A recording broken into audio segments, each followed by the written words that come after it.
Hi dears, good morning. Mahalakshmi ഇന്നത്തെ പ്രൊമോയിലേക്ക് എല്ലാവർക്കും സ്വാഗതം. ഈ ഒരു സീരിയൽ ഇഷ്ടമാണെങ്കിൽ ചാനൽ സബ്സ്ക്രൈബ് ചെയ്ത് സപ്പോർട്ട് ചെയ്യണേ. നമ്മുടെ മഞ്ജു ആണെങ്കിൽ ഓരോ ജോലിയായിട്ട് ഇപ്പോൾ പൊരുത്തപ്പെട്ടുകൊണ്ടിരിക്കുകയാണ്. മഞ്ജു വലിയ വീട്ടിലെ കുട്ടിയായതുകൊണ്ട് തന്നെ ഈ ജോലികളൊന്നും ചെയ്ത് മഞ്ജുവിന് യാതൊരു വശവും ഇല്ല. പക്ഷേങ്കിൽ മഞ്ജു ഇപ്പോൾ വലിയ വീട്ടിലെ കുട്ടിയായതുകൊണ്ട് തന്നെ മറ്റുള്ളവരെ എന്ത് ചിന്തിക്കും എന്നൊക്കെ ഉണ്ടായിരുന്നു മഞ്ജുവിന് ആദ്യമാണെങ്കിൽ.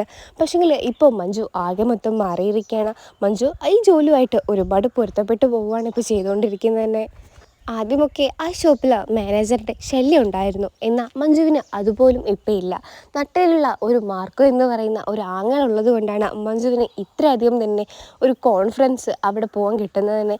മഞ്ജുവിനോട് ആ മാനേജർ മാപ്പ് പറഞ്ഞതോടെ മഞ്ജുവിൻ്റെ എല്ലാ പ്രശ്നങ്ങളും തീർന്നിരിക്കുകയാണ്. മഞ്ജുവിനെ സ്വസ്ഥമായി സമാധാനമായി ഇപ്പോൾ ജോലി ചെയ്യാൻ കഴിയുന്നുണ്ട്. എല്ലാവരുടെ മുമ്പിലും നല്ലപോലെ നല്ലൊരാളായിട്ട് ജീവിക്കാനും മഞ്ജുവിന് കഴിയുന്നുണ്ട് എന്നതാണ് സത്യം. അതിനുശേഷമാണെങ്കിൽ മഞ്ജു ജോലി ചെയ്യുന്ന സമയത്ത് മഹാലക്ഷ്മിയെ കണ്ടിട്ട് ഭയങ്കരമായിട്ട് സന്തോഷിക്കുന്നുണ്ട്. ഏട്ടത്തി എന്ന് പറഞ്ഞ് ഓടി ചെല്ലുന്നുണ്ട് നമ്മുടെ മഹാലക്ഷ്മിയുടെ അരിയിലേക്കാണെങ്കിൽ. അങ്ങനെ മഞ്ജു ആണെങ്കിൽ മഹാലക്ഷ്മിയുടെ അരിയിലെത്തിയിട്ട് ചോദിക്കുന്നുണ്ട്, ഏട്ടത്തി ഞാനിവിടെ ഉള്ളതുകൊണ്ടൊന്നും ഏട്ടത്തി വരാതിരിക്കരുത്. ഏട്ടത്തി ഏട്ടനെയും കൂട്ടി എന്തായാലും ഇങ്ങോട്ടൊക്കെ ഒന്ന് ഇറങ്ങണം കേട്ടോ. ഏട്ടത്തിക്ക് ഇഷ്ടമുള്ള സാധനങ്ങളൊക്കെ ഞാൻ എടുത്തു തരാമെന്നൊക്കെ പറയുന്നുണ്ട്. ഏട്ടത്തിക്ക് എന്താ വേണ്ടതെന്നൊക്കെ മഞ്ജു ഇങ്ങനെ വാദോരാതെ സംസാരിക്കുന്നുണ്ട്.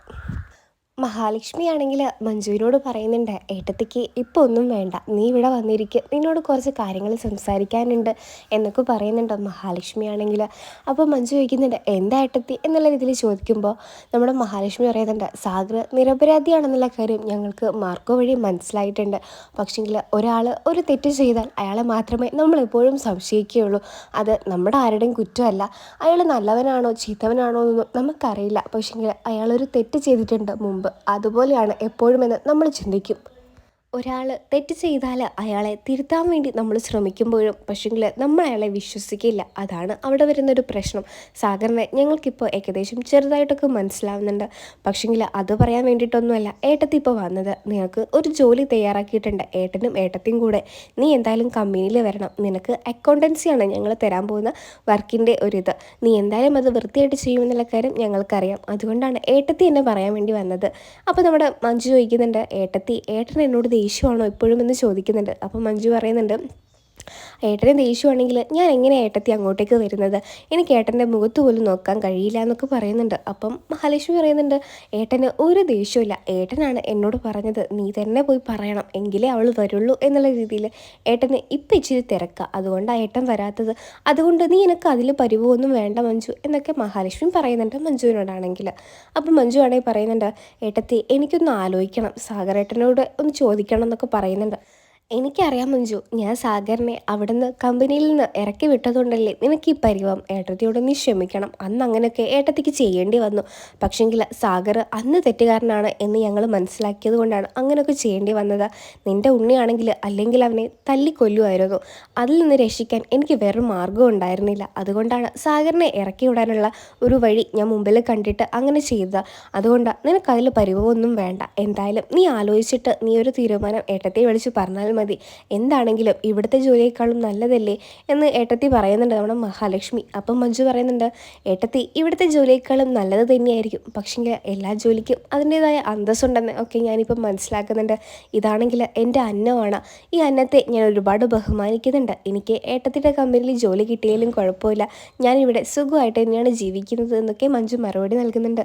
അപ്പം മഹാലക്ഷ്മി ആണെങ്കിൽ പറയുന്നുണ്ട്, അതൊക്കെ ഓക്കെ മഞ്ജു, നീ ഒരുപാട് വളർന്നു പോയിട്ടുണ്ട്, നിനക്ക് നല്ല നല്ല സ്വഭാവങ്ങളാണ് ഇപ്പോൾ വന്നിരിക്കുന്നത്. ഈ ഒരു സ്വഭാവം നീ മുന്നോട്ട് കൊണ്ടുപോകണം ജീവിതകാലം മുഴുവൻ എന്നൊക്കെ മഹാലക്ഷ്മി ഉപദേശിച്ചിട്ട് പറയുന്നുണ്ട്. എന്തായാലും നിൻ്റെ ആ വിളിക്ക് വേണ്ടി ഞാനും ഏട്ടനും കാത്തിരിക്കുന്നുണ്ട് എന്ന് പറഞ്ഞിട്ട് മഹാലക്ഷ്മി ആണെങ്കിൽ തിരിച്ച് വീട്ടിലോട്ട് പോകുന്നുണ്ട് കമലേശ്വരത്താണെങ്കിൽ.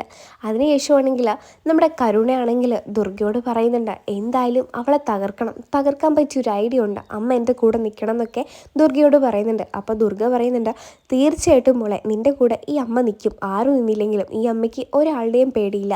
എന്തായാലും എന്താ കാര്യം നീ അമ്മയോട് പറ എന്നൊക്കെ പറഞ്ഞിട്ട് അവർ പദ്ധതി ഉണ്ടാക്കുകയാണ്. അയ്യപ്പസ്വാമി വിഗ്രഹം മാറ്റാൻ വേണ്ടിയിട്ടാണ് ദുർഗയോട് നമ്മുടെ കരുണ പറയുന്നത് തന്നെ. അപ്പോൾ കരുണ പറയുന്നുണ്ട്, അമ്മ ഒന്നും ചെയ്യണ്ട, അമ്മ പക്ഷേങ്കിൽ ഞങ്ങൾ രാത്രി ഉണ്ണിയേട്ടനും ഞാനും കൂടെ അതെടുത്ത് മാറ്റുമ്പോൾ തന്നെ അമ്മ ഞങ്ങളുടെ കൂടെ നിന്നാൽ മതി, വേറൊന്നും അമ്മ ചെയ്യേണ്ടെന്നൊക്കെ കരുണ പറയുന്നുണ്ട്.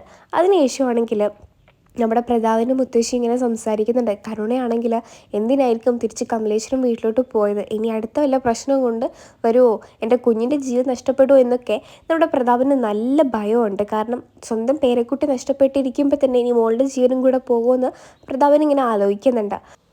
അങ്ങനെ ദുർഗയും ഉണ്ണിയും കരുണയൊക്കെ ആണെങ്കിൽ അന്നേ രാത്രി തന്നെ ആ വിഗ്രഹം അവിടെ നിന്ന് അടിച്ചു മാറ്റാനായിരുന്നു അവരുടെ പ്ലാൻ. അങ്ങനെ ആ പ്ലാന് സക്സസ് ആവാൻ വേണ്ടിയിട്ട് ഉണ്ണി ഒരുപാട് ത്യാഗം ചെയ്യുന്നുണ്ട്. ഉണ്ണിയാണെങ്കിൽ ഉണ്ണിക്ക് അത് എടുക്കാൻ പോകുമ്പോൾ പല പല ഓരോ ഇങ്ങനെ അവൻ്റെ ശരീരത്തിൽ ഇങ്ങനെ ഓരോന്ന് കാണുന്നൊക്കെയുണ്ട്. കാരണം പെട്ടെന്ന് തന്നെ പനി വരിക, വയറുവേദന വരിക, അങ്ങനത്തെ ഒരു അനുഭവം ഉണ്ണിക്ക് ഉണ്ടാവുന്നുണ്ട്. അപ്പോൾ ഉണ്ണി പിന്മാറാൻ നോക്കുന്നുണ്ടെങ്കിലും കരുണ പറയുന്നുണ്ട്, നിങ്ങൾക്ക് പേടിയാണെങ്കിൽ ഇവിടെ ഇരുന്നോളൂ, ഞാൻ എന്തായാലും ചെയ്യും എന്ന് പറഞ്ഞിട്ട് നമ്മുടെ കരുണയുടെ വാശിപ്പുറത്ത് നമ്മുടെ ഉണ്ണി അത് ചെയ്യുന്നത് തന്നെ. അപ്പോൾ ഉണ്ണിയാണെങ്കിൽ പറയുന്നുണ്ട്, കരുണയെ സൂക്ഷിക്കണം, കാരണം ഇത് അയ്യപ്പ വിഗ്രഹമാണ്, അത്രയും ശക്തിയേറിയ ഒരു സാധനമാണ് നിൻ്റെ കയ്യിലിരിക്കുന്നത് എന്നൊക്കെ പറയുന്നുണ്ട്. അങ്ങനെ അവരാണെങ്കിൽ ആരും കാണാതെ ആ വിഗ്രഹം എടുത്ത് മാറ്റിയിട്ടുണ്ട്. അങ്ങനെ കരുണയുടെ കൈവശയിൽ അത് വന്ന് ചേർന്നിട്ടുണ്ട്. പക്ഷേങ്കിൽ ഉണ്ണി പറയുന്നുണ്ട്, ഇത് കുളത്തിലോ പുഴക്കടവിലോ കളയാൻ പാടില്ല, കാരണം ഇതിൻ്റെ ആഫ്റ്റർ എഫക്റ്റ് ഭയങ്കര വലിയൊരു ഇത് തന്നെയായിരിക്കും നമുക്ക് കിട്ടാൻ പോകുന്നത്. നമ്മുടെ തിരിച്ചടിക്ക് നമുക്ക് താങ്ങാൻ കഴിയില്ല. അതുകൊണ്ട് തന്നെ ഇത് ഏറ്റവും സേഫായിട്ടുള്ള ഒരു സ്ഥലത്താണ് നമുക്ക് വെക്കാൻ പറ്റുള്ളൂ എന്നൊക്കെ ഉണ്ണി ഇങ്ങനെ കരുണയോട് പറയുന്നുണ്ട്. കരുണയാണെങ്കിൽ ശരി ഉണ്ണേട്ടാന്ന് പറഞ്ഞ് കരുണയുടെ കയ്യിൽ തന്നെ ആ ഇത് വെക്കുന്നുണ്ട്. കരുണയാണെങ്കിൽ നല്ല ഭയം കരുണയ്ക്കും ഉണ്ട്. കാരണം എന്തെങ്കിലുമൊക്കെ സംഭവിച്ചാൽ ഇനിയിപ്പോൾ ഒന്നും പറഞ്ഞിട്ട് കാര്യമില്ല. കാരണം എപ്പോഴും തിരിച്ചടി കിട്ടുന്നുണ്ട് തന്നെ ഇനി ഇതിലും തിരിച്ചടി കിട്ടുമെന്നും ഇവർക്കറിയില്ല. ഇനി എന്താവും അവർ ഒരു അയ്യപ്പ വിഗ്രഹം എടുത്ത് മാറ്റിയതിന് ശേഷം എന്ത് നടക്കുമെന്ന് കാത്തിരുന്ന് കാണാം.